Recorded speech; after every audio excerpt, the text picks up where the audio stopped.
ఉల్లిపాయ పకోడీలండి ఎంత టేస్టీగా కారంగా ఎంత బాగుంటాయంటే ఒకసారి మీరు కూడా ఈ విధంగా చేసి టేస్ట్ చూడండి. మొదట 3 పెద్ద ఉల్లిపాయలని సన్నగా కట్ చేసుకొని వేసుకొని 7-8 పచ్చిమిర్చిని కూడా కట్ చేసి వీడియోలో చూపిస్తున్న విధంగా కాస్త సాల్ట్ వేసుకొని ముక్కలన్నిటినీ ఒకసారి కలుపుకోండి.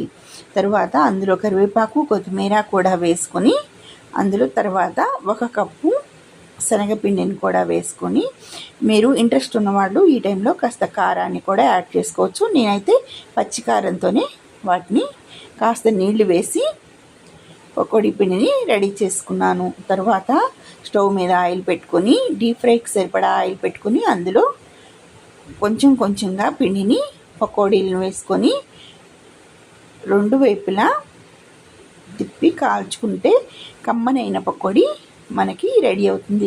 చాలా క్రిస్పీగా టేస్టీగా ఉండే వీటిని మీరు ఒకసారి ట్రై చేయండి.